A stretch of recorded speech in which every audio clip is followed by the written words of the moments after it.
The test is in 4 parts: Part 1, Part 2, Part 3, and Part 4. Now look at Part 1. Part 1. A campus radio station is going to be in action. An interviewer is interviewing a man from the university for the survey. Listen to the conversation between them and circle the best answer from A, B, or C for questions 1 to 4. You now have some time to read questions 1 to 4.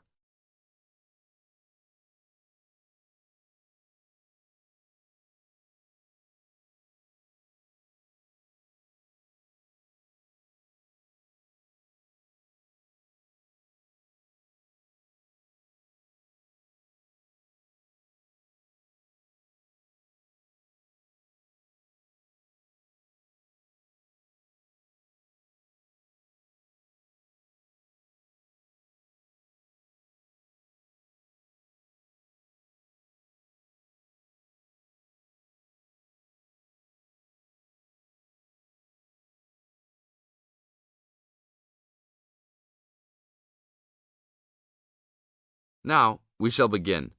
You should answer the questions as you listen, because you will never hear the recording for the second time. Listen carefully and answer questions 1 to 4. Excuse me, I'm conducting a campus survey. Would you have time to answer a few questions? What's it all about? We're doing some market research for a new campus radio station starting in the next few months. That's okay. Sounds good. Great.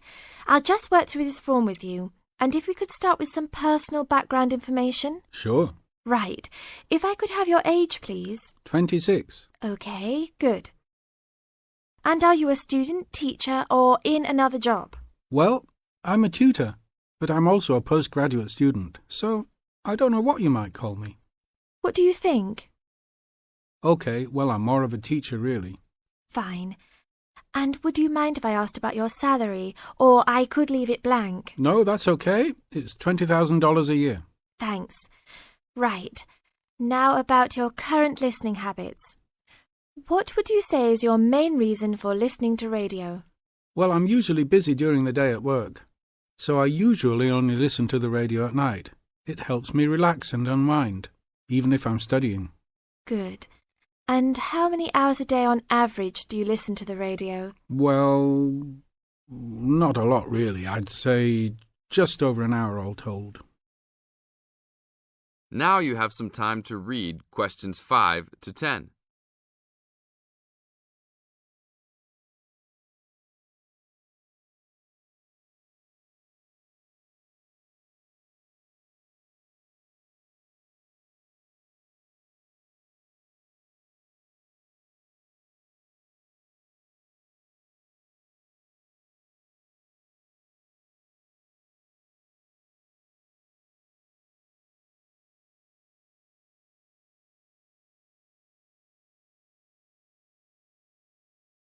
Now listen to the second part of the interview and answer questions 5 to 10. So, what are the 2 main times of the day that you listen to the radio? Well, for a little while around breakfast time, and then it tends to be later, after dinner, when I've finished any serious work I need to do. And what sort of radio programs do you like? I like the news, but I also like classical music. It helps me to relax. Fine.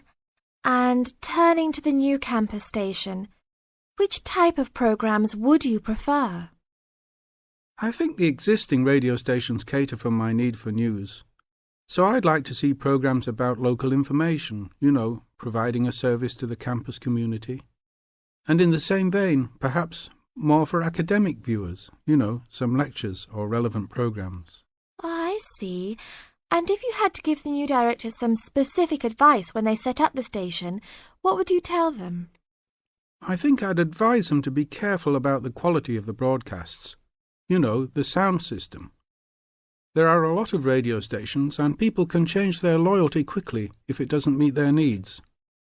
I think they should do more of these kinds of interview too, talking with existing and potential customers. Oh, I'm pleased you think it's useful. Certainly, yeah. Good. Now, this station will not be fully funded by the university, so how often do you think it is tolerable to have adverts? I think, well, out of that list I'd say every quarter of an hour. Of course, that's providing they don't last for 10 minutes each time. Oh, quite. And are you interested in attending any of the special promotions for the new station? Yes, I'd be happy to, as long as they're held on the campus or nearby. OK, I'll note that down. And finally, may we put you on our mailing list? Well, I'd prefer not, except for the information about the promotions you just mentioned. OK. Can I have your name and address? Of course. I have a card I can give you. Oh, great. And thanks a lot for your time, and we look forward to seeing you. Yeah, sure. Thanks. That is the end of part 1. You now have half a minute to check your answers.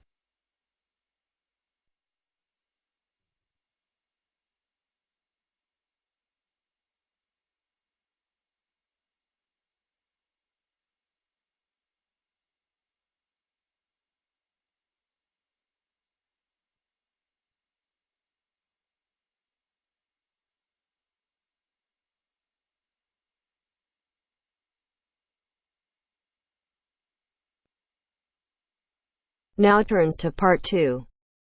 Part 2. You will hear a talk about Runwell, a charity that raises money by organising running races. First, you have some time to look at questions 11 to 17.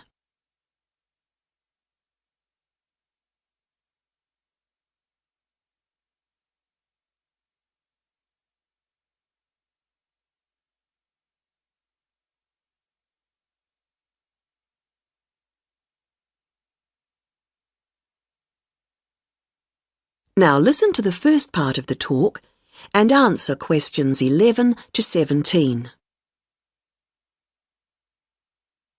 I'm very pleased to have this opportunity to tell you something about the Runwell charity and the work we do. I'll give a brief overview of what we do, and I hope you may be able to help, and then there'll be time for questions at the end. Runwell's founder, Mike Hughes, took up long-distance running in 1987, raising money by doing sponsored half marathons, and in 1992 established the charity as we know it today. By 1997, the runs were being filmed by local TV, and today they appear on national TV every year. All the funds collected by Runwell go to the hospital, with the idea that those fit enough to run use their energy to assist the provision of people who are unwell for whatever reason. Now, if you want to race, and I assume that's why many of you are here, let me explain a couple of the basics. Races are run by teams, so you need to form and register a team. What you wear to run in is up to you, and I know some teams come up with some pretty wacky ideas. We have a standard design for your numbers, which we ask you to reproduce. So you make them up according to that standard. We don't want to spend valuable funds on doing that ourselves. Now, the race is run as a kind of relay, so while you won't actually compete side by side, we do recommend that you train as a group. This helps to optimise performance and build team spirit. It will also give you a fair idea of how much you need to eat and drink over the race distance. This is clearly essential for an effective performance, so please make sure you come along to the race with sufficient food and drink. Again, we don't spend money on providing that, but you do need to keep yourself going for the 20-kilometre course. The course goes through the town, then out through Highfield Park, concluding in the main square, where the applauding spectators will be ready to greet you. There are many different prizes, including oldest runner, youngest runner, team with the most sponsorship, team with the best costume. That one's donated by Zoom Fashions. The Mayor will introduce the Minister for Health, who will hand over each prize to the winners, and then the hospital president will make a short speech. Before you hear the rest of the talk, you have some time to look at questions 18 to 20.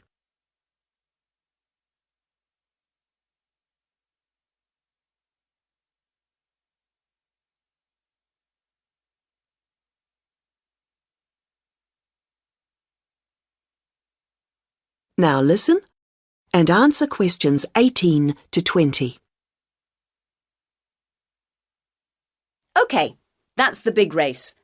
But I know there are many people who don't feel they are up to running a 20-kilometre race, but who would nevertheless like to raise money for Run Well.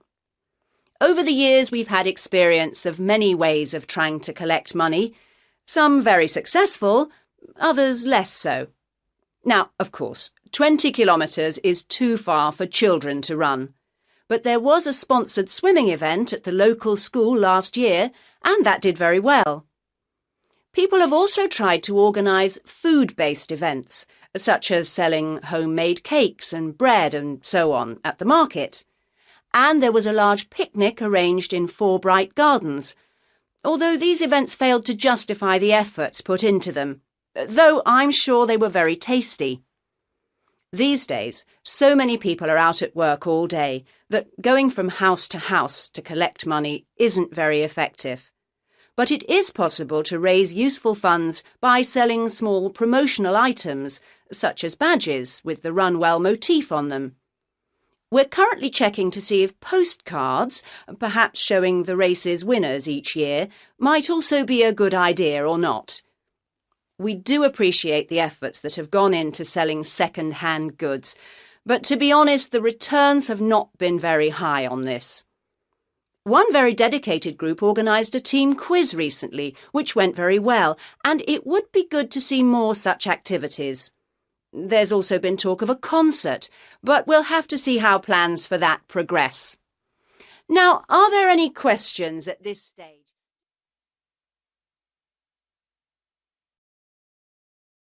That is the end of part 2. You now have half a minute to check your answers.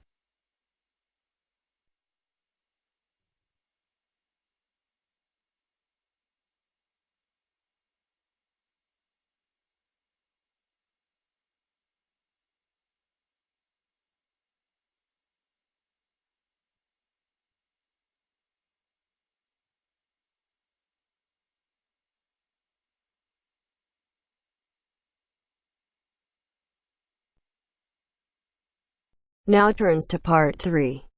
Part 3.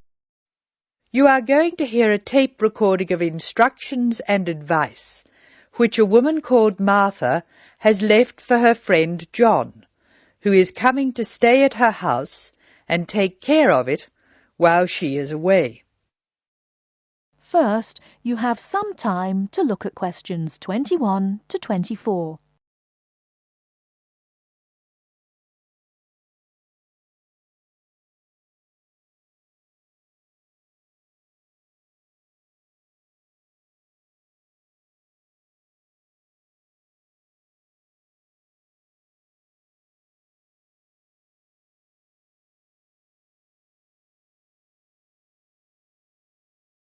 Now, listen carefully and answer questions 21 to 24. Hello, John. Welcome to the house. I'm really pleased that you can be here to look after my house while I'm away. Here are some things you need to know about the house. Important stuff like when the garbage is collected. In fact, let's start with the garbage, which is collected on Friday. Just write garbage on the calendar on the days they take it away. Put it out on Friday every week. That'll be Friday 22nd, Friday 29th and Friday 5th. It's a really good service. The trucks are quiet and the service is efficient. The bin will be put back outside the house empty. It's a good idea to put it away quickly. This street can be quite windy. I once watched my next-door neighbour chase her bin the whole length of the street. Every time she nearly caught up with it, it got away again. The waste paper will be collected this Tuesday. That's Tuesday 19th. There's a plastic box full of paper in the front room. Please put it out on Tuesday. The truck will come during the day. If you don't mind collecting old newspapers and other paper and putting them in the box, I'll put it out when I come home. The paper people only come monthly. I have some things to give to charity in a box in the front room. Would you put it out on Monday the 25th, please? It's a box of old clothes and some bed linen which I've collected, plus a few other bits and pieces. Be careful when you pick it up, because it's heavier than you might expect. The charity truck will come by during the day on the last Monday of the month. If you want to use the library, you'll find it on Darling Street. I've left my borrower's card near the telephone. It has a very good local reference section if you want to find out more about this city. I'm sorry to say we don't have a cleaner. Oh yes, filters. Please would you change the filters on the washing machine on the last day of the month, which is Sunday the 31st. We find that the machine works much better if we change the filters regularly. The gas company reads the meter outside the house, so don't worry about that. I think that's all the information about our calendar of events.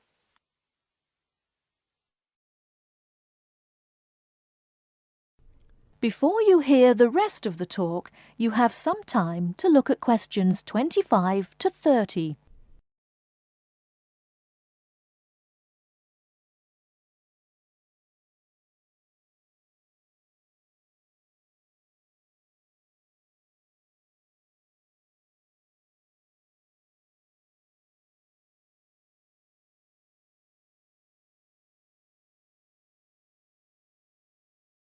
Now listen and answer questions 25 to 30. Well, John, I'm trying to think what else I should be telling you. As you know, I'm going to a conference in London. I hope to have a little time to look around. It's a great city. I do hope I manage to get to at least some of the theatres and museums. I'm looking forward to all the things I have to do at the conference too. I'm giving a paper on Tuesday the 26th, and there are a couple of really exciting events planned later in the conference programme. I hope to meet up with an old teacher of mine at the conference. She taught English literature at my old high school, and we've kept in touch through letters over the years. She teaches now at the University of Durham, and I'm really looking forward to seeing her again.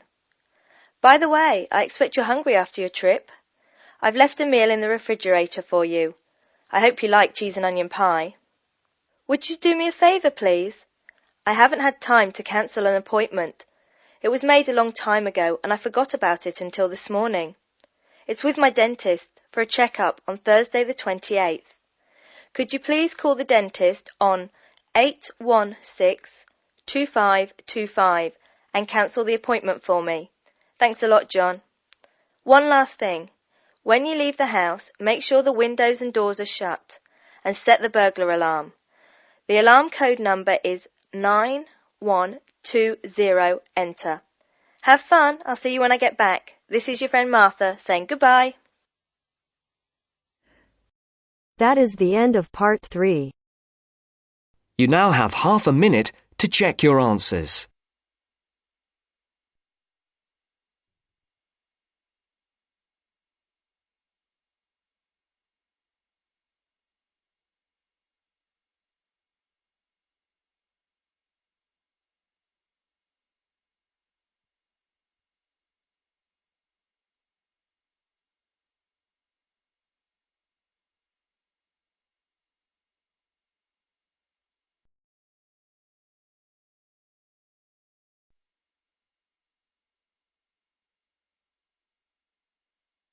Now turns to part 4.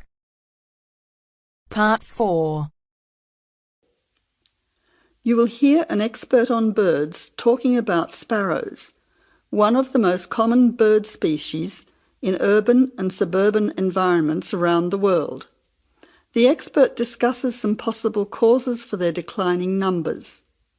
First, you will have half a minute to look at questions 31 to 40.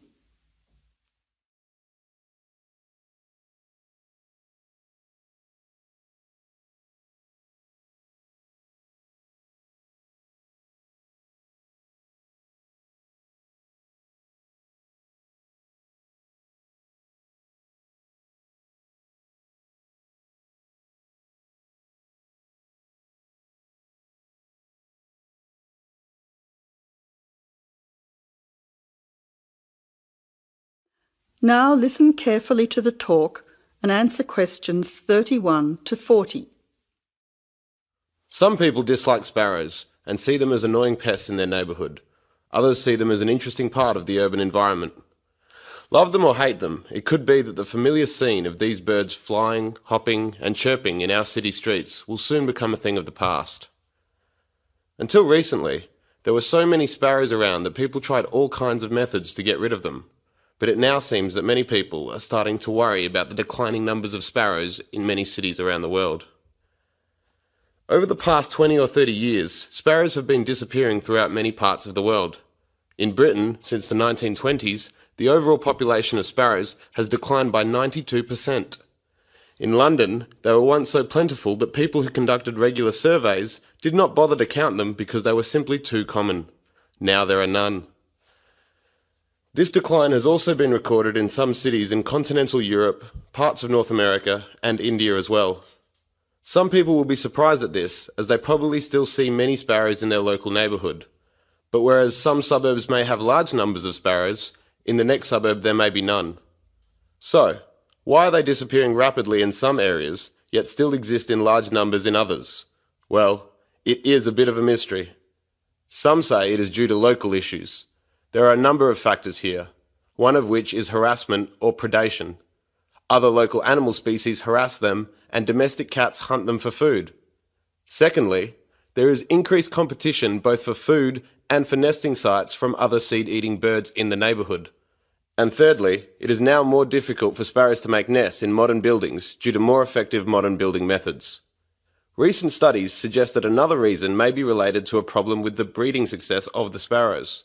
Although they continue to breed, the young nestlings keep dying. These deaths have been linked to a lack of insects, such as aphids. This decrease in the availability of insects, it is believed, then causes the young nestlings to die of starvation or dehydration. It seems that there is a growing worldwide shortage of insects, and our modern urban lifestyle with the increasing use of motor vehicles is being blamed for it. It is suggested that the carcinogenic chemicals released into the atmosphere by unleaded car exhaust fumes is having an impact on insect numbers.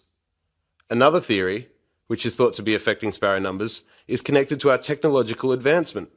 According to some experts, the mobile telephone towers that are now a feature of our modern cities emit electromagnetic radiation, which might affect the sparrows' central nervous systems and result in their death.